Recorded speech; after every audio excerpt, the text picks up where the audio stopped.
Hi, and welcome to the Introduction to Exterior Lighting Quick Start video for V-Ray for Revit. In this video, we'll go over lighting techniques for exteriors, following up on the previous video on lighting interiors. Now, I recommend looking through at least that previous video, if you haven't already, to get you primed on general lighting workflow with V-Ray for Revit. Go ahead and launch your version of Revit. Here we're using 2017. Click Open and navigate to the project exteriorlighting.rvt, which you can download from this video's tutorial, with credit for this Revit model going to Karam Baki. This project was created with Revit 2016 and will upgrade automatically if you open it with 2017. Unfortunately, versions of Revit before 2016 may have difficulty loading this project. Once the project is loaded, click the V-Ray tab. Go and click on the current view and select the render view. Leave quality to draft and click on resolution and select crop region. Select printer with a DPI of 150 and close the dialog. Change from the V-Ray Sun to the dome light, which opens the dome light settings. And go to the Render with V-Ray drop-down arrow here and select Render V-Ray RT.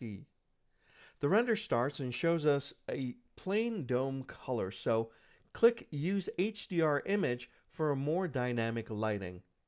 Go ahead and experiment with the rotation value to see how the lighting updates. Positioning the HDR is key to getting the kind of lighting you're looking for from your environment. Now, let's switch back over to the sun and close out of the dome settings. I'll clean up my workspace a little bit here. In Revit, you can select the render view in the project browser and under the camera section, click Edit to change the render settings. You have access to the sun settings by clicking here.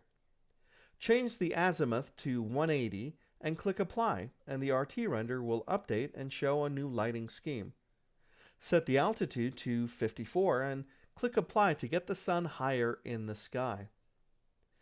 Now click Still to change the sun controls to be purely location and time and date based.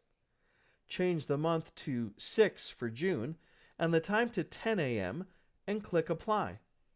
Feel free to try different settings to get a feel for how this works. But go ahead and come back to these settings for date and time to follow along the rest of this video tutorial and click OK. And that's pretty much it for the exterior environment lighting. Now let's get to work on adding artificial lighting to the render. Click Stop in the VFB window to stop the RT render, and I'll go ahead and close all these windows. Turn on artificial lights and turn off the sun environment light. Now, one trick to use when evaluating and testing your artificial lighting is to override the materials in the project. Having a uniform material that is applied on everything in the project will give you the best chance to really see how your lighting is working. Click on the Material browser. Click on the Global Materials tab on the left here and enable Opaque Material Override and also the Transparent Material Override. This will override the materials with a simple gray material that has basic settings, again, to let you more easily evaluate how the light is working in the project. Close the window. Start a new RT render. Now, we will need to adjust the camera, so click on the camera icon here and set your exposure to about 5 to allow more light into the camera, just like with real cameras. We'll let the render clean up a bit here and evaluate how that looks. As you can see right now, there are a lot of artificial lights that are on. Go ahead and stop the RT render. Now, there's several different ways to turn off lights, but we're going to go ahead and use Revit's built-in light groups. Click on the render view in the project browser. If you zoom into some of these lights and click on them, you can see that they're already set up in light groups. Now, for more on light groups in Revit, Autodesk has really great help sections in their documentation to show you how to set them up and use them. So definitely check that out if you're interested in learning more about that in Revit. Let's go to this light and see that's also set up in a light group. We have them all set up for you in this project to make life a little bit easier by using light groups. To control the light groups, click down here on the Show Rendering dialog icon. Now make sure to set Scheme to a setting that includes artificial lighting in the drop-down. I'll select Sun and Artificial Light here. This will enable the Artificial Lights button for us to click. This opens a dialog that gives you access to all of the lighting groups in the project, grouped into floors and sections. You can see the light groups and the lights in them as I collapse all these lists here, so we're looking at just the light groups themselves. We can easily enable or disable groups to make it seem like some of the lights are turned off in the render by just clicking the checkboxes to clear them.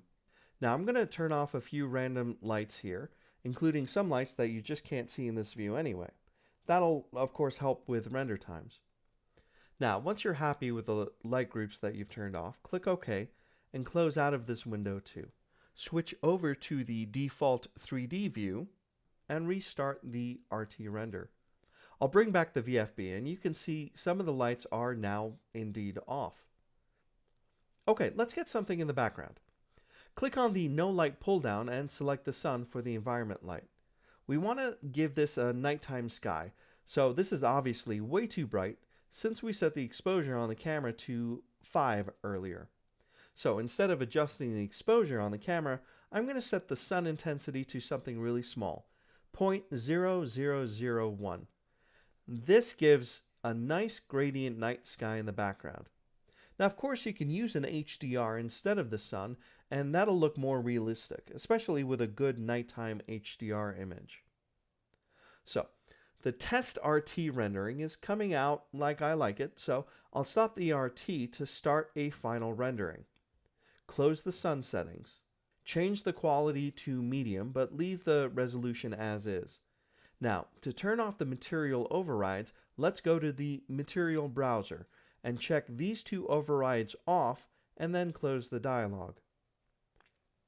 Select Render with V-Ray to kick off the render. We'll go ahead and elapse time here a bit as the progressive render resolves the image cleaner and cleaner over time.